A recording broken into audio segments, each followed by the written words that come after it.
Saviez-vous que 80% de vos pensées quotidiennes sont négatives? C'est exact. La plupart des gens passent la journée piégés dans un cycle de préoccupation et de peur. Mais et si je vous disais que vous pouvez changer cela? Cultiver des pensées constructives peut transformer votre vie. Écoutez le message de Tite et découvrez comment. Cultiver des pensées constructives est fondamental pour une vie abondante. Les pensées irradient des ondes qui façonnent votre environnement mental. Les pensées constructives attirent la paix et la prospérité, s'alignant avec le désir divin. D'autre part, la négativité attire des pressions négatives, aggravant votre bien-être. Choisissez de vibrer positivement pour manifester le bien dans votre vie, car c'est ce que Dieu attend de vous. Et maintenant, écoutez Apollo raconter une histoire qui illustre parfaitement ce message. Au cœur du pays, là où les champs agricoles semblent s'étendre à l'infini sous le soleil généreux du Cerrado, se dresse le siège d'Agroforte, une entreprise de taille moyenne qui excelle dans le secteur de l'agro-industrie. Son bâtiment moderne, aux lignes sobres et aux murs de verre qui reflètent les tons dorés du crépuscule, contraste avec la rusticité des plantations environnantes. Là, des hommes et des femmes d'origines diverses se réunissent chaque jour dans le but commun de nourrir le monde. Parmi eux se trouve Daniel, 28 ans, récemment promu directeur des opérations. Fils d'agriculteur de l'intérieur, il porte dans son sang la passion de la terre, mais dans son âme, un appel plus profond. Servir avec intégrité, sans dévier des principes qu'il a appris depuis l'enfance, dans la foi et le respect de la parole de Dieu. Bien que diplômé en agronomie et ayant un parcours exemplaire dans l'entreprise depuis ses débuts en tant que stagiaire, Daniel s'est retrouvé, pour la première fois, confronté à un type de pression qui ne s'apprend pas dans les livres, la responsabilité du leadership. Dès la première semaine, une tempête s'est levée. L'un des plus grands clients d'Agroforte, une multinationale exigeante, a notifié à l'entreprise une qualité inférieure dans le dernier lot de soja livré. La menace de rupture du contrat planait comme un nuage noir sur les rapports financiers. En même temps, Daniel faisait face à des tensions internes. Son équipe, composée de collaborateurs plus âgés et sceptiques quant à son ascension, montrait une résistance silencieuse. Avec des nuits blanches et des doutes accablants, Daniel se demandait s'il était vraiment l'homme qu'il fallait pour ce poste. Au cours d'une de ces nuits, épuisé, il ouvrit sa Bible sur la table de chevet de sa chambre. La lumière de la lampe de chevet découpait l'obscurité et illuminait le passage Josué chapitre 1 verset 9. Qui allait tout changer, il disait « Ne t'ai-je pas commandé, sois fort et courageux. Ne crains rien et ne t'effraie pas, car l'Éternel, ton Dieu, est avec toi partout où tu iras. » Daniel sentit comme si cette promesse avait traversé le temps juste pour l'atteindre à cet instant. Il comprit que le vrai courage n'était pas l'absence de peur, mais l'obéissance au Seigneur face à la peur. Et à ce moment-là, il choisit de faire confiance. Le lendemain matin, il entra au bureau avec une autre attitude. Sa démarche était ferme. Ses yeux, sereins. Il appela son équipe à une réunion. Au lieu d'imposer des ordres, il écouta. Il donna la parole à chaque collaborateur, y compris ceux qui le critiquaient ouvertement. Il reconnut humblement les erreurs, mais présenta un plan clair pour reconquérir le client et rétablir la confiance. Il proposa un protocole de révision de la qualité en 3 étapes, avec des binômes responsables de chaque phase. Il suggéra que tous participent activement à l'élaboration de la nouvelle norme, ce qui généra un sentiment d'appartenance et un engagement immédiat. De plus, il appela personnellement le client insatisfait. Il ne rejeta pas la faute. Avec transparence et honnêteté, il présenta le plan de correction, s'engagea sur des délais et proposa une visite technique sur place. L'attitude surprit les dirigeants de la multinationale.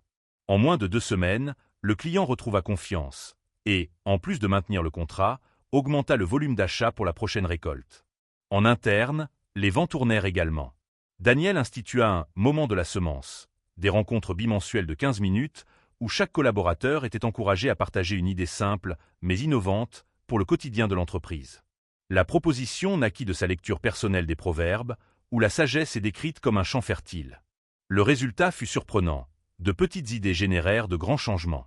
Un opérateur de chariot élévateur suggéra des ajustements dans la disposition des palettes, économisant des heures de transport interne. Une stagiaire en logistique créa un système de marquage visuel qui réduisit l'erreur d'expédition de 70%. Inspiré par Néhémie, Daniel commença à prier avant les décisions importantes. Il ne s'agissait pas d'un rituel visible ou mystique. C'était intime, silencieux, un moment de connexion et d'écoute.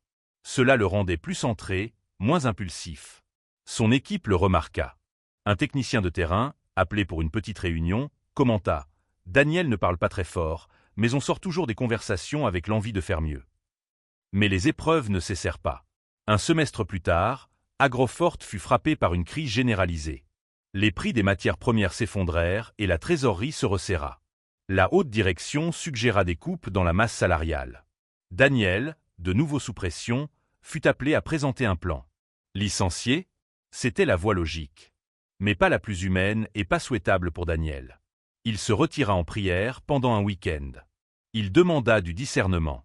Et puis, comme dans un souffle de créativité divine, une idée surgit. Au lieu de licenciement, il proposa un programme d'urgence baptisé « Récolte supplémentaire ». Le nom faisait référence à la pratique de ramasser les grains restants après la récolte, un principe ancien, de compassion et de responsabilité sociale. Le plan prévoyait 1. Suspension temporaire des heures supplémentaires, avec réaffectation des fonctions. 2. Révision des contrats avec les fournisseurs et renégociation des délais. 3. Création d'une campagne interne d'économie de ressources, appelée « Chaque centime compte ». 4. Incitation à l'innovation avec une récompense symbolique pour les idées générant des économies ou de la productivité. La proposition fut bien accueillie. Les chiffres commencèrent à se rééquilibrer.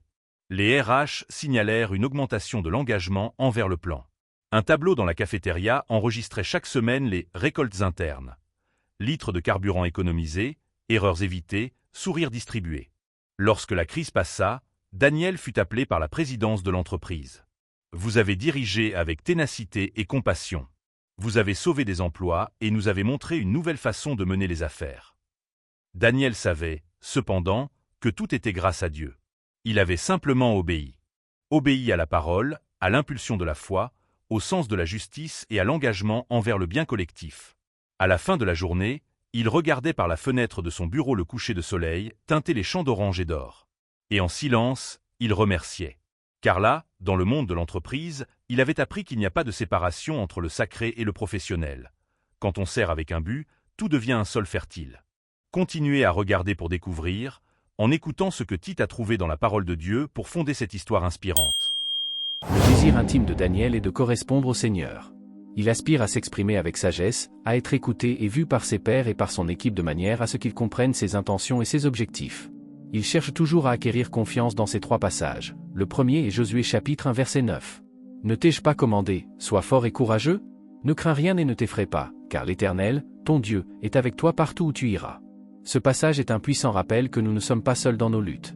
Dieu est toujours avec nous, nous encourageant à être forts et courageux. Dans l'histoire de Daniel, nous avons vu comment ce passage l'a inspiré à affronter ses peurs et à diriger avec confiance. Lorsque nous cultivons des pensées constructives et que nous faisons confiance à Dieu, nous pouvons surmonter n'importe quel obstacle. La prochaine base d'auto-affirmation de Daniel se trouve dans le passage 2, Philippiens chapitre 4 verset 8, où nous devons nous concentrer sur les bonnes pensées. Enfin, frères, tout ce qui est vrai, tout ce qui est honorable, tout ce qui est juste, tout ce qui est pur, tout ce qui est aimable, tout ce qui mérite l'approbation, ce qui est vertueux et digne de louange, que cela seul occupe vos pensées. Ce passage nous enseigne à nous concentrer sur les aspects positifs de la vie. Daniel a appliqué ce principe en pratiquant la gratitude et en se concentrant sur les bonnes choses, même au milieu des défis. Ce faisant, il a attiré la paix et la prospérité dans sa vie et dans celle de son équipe. En terminant avec le passage 3, nous avons dans Proverbes chapitre 4 verset 23. Garde ton cœur plus que toute autre chose, car de lui viennent les sources de la vie. Ce passage souligne l'importance de protéger nos pensées et nos émotions. Daniel a compris que ses pensées avaient un impact direct sur son bien-être et sur sa capacité à diriger. En choisissant de vibrer positivement, il a manifesté le bien dans sa vie et dans la vie de ceux qui l'entouraient. Maintenant, écoutez Apollo présenter une réflexion sur la façon dont nous pouvons appliquer ces principes dans nos propres vies. L'histoire de Daniel nous enseigne que cultiver des pensées constructives est essentiel pour une vie pleine et réussie. Lorsque nous nous concentrons sur le positif et que nous faisons confiance à Dieu, nous pouvons affronter n'importe quel défi avec courage et détermination. Daniel, un jeune manager dans une entreprise agro-industrielle, a rencontré d'innombrables obstacles, mais a trouvé la force dans sa foi et dans la pratique de pensées constructives. Le passage de Josué chapitre 1, verset 9 a été un puissant rappel pour Daniel qu'il n'était pas seul dans ses luttes. Dieu était avec lui, l'encourageant à être fort et courageux. Ce passage nous enseigne que le courage n'est pas l'absence de peur, mais la capacité d'agir malgré la peur. Lorsque nous faisons confiance à Dieu et cultivons des pensées positives, nous pouvons surmonter n'importe quel obstacle. Philippiens chapitre 4 verset 8 nous enseigne à nous concentrer sur les aspects positifs de la vie. Daniel a appliqué ce principe en pratiquant la gratitude et en se concentrant sur les bonnes choses, même au milieu des défis. Ce faisant, il a attiré la paix et la prospérité dans sa vie et dans celle de son équipe. Ce passage nous rappelle que nos pensées ont un impact direct sur notre bien-être et sur notre capacité à diriger. Proverbe chapitre 4, verset 23 souligne l'importance de protéger nos pensées et nos émotions. Daniel a compris que ses pensées avaient un impact direct sur son bien-être et sur sa capacité à diriger. En choisissant de vibrer positivement, il a manifesté le bien dans sa vie et dans la vie de ceux qui l'entouraient. Ce passage nous enseigne que nos pensées sont puissantes et que nous devons les protéger avec soin. L'histoire de Daniel nous enseigne également qu'un leadership efficace ne consiste pas seulement à prendre des décisions difficiles, mais aussi à inspirer et à motiver ceux qui nous entourent. Daniel a réussi à unir son équipe et à relever les défis ensemble, créant un environnement de travail plus positif et productif. Cela nous rappelle que, lorsque nous cultivons des pensées constructives, nous n'améliorons pas seulement notre propre vie, mais nous avons également un impact positif sur les personnes qui nous entourent. De plus, l'histoire de Daniel nous montre que la foi et la positivité peuvent nous aider à affronter les crises et à en sortir plus forts que jamais. Lorsque Daniel a affronté la crise financière chez Agrofort, il a eu recours à sa foi et à des pensées constructives pour trouver une solution qui n'affecterait pas ses employés. Son approche positive et déterminée a inspiré tout le monde autour de lui et a aidé l'entreprise à surmonter la crise. En résumé, l'histoire de Daniel nous enseigne que cultiver des pensées constructives est essentiel pour une vie pleine et réussie. Lorsque nous nous concentrons sur le positif et que nous faisons confiance à Dieu, nous pouvons affronter n'importe quel défi avec courage et détermination. De plus, nous pouvons inspirer et motiver ceux qui nous entourent, créant un environnement plus positif et productif. Nous vous serions très reconnaissants si vous pouviez prendre un moment pour aimer cette vidéo. Cela peut sembler une petite action, mais cela nous aide à continuer à offrir de bons messages et pensées. Abonnez-vous à la chaîne et activez la cloche pour ne pas manquer nos futures réflexions. Vos commentaires sont également très importants pour nous. Si vous trouvez utile ce que nous partageons, laissez-nous votre commentaire et vos intérêts afin que nous puissions vous servir dans les futures vidéos. Ici, nous continuerons à converser et à améliorer nos rencontres. Dans la description, vous pourrez trouver une approche sociologique de ce qui a été présenté dans la vidéo. Nous croyons que l'évolution se produit à chaque nouveau regard. Cliquez maintenant sur la vidéo indiquée. Cela pourrait être la pièce manquante pour élargir votre compréhension. Permettez-vous d'explorer et de découvrir de nouvelles dimensions de la pensée. Merci d'être ici et de nous avoir accompagnés jusqu'ici.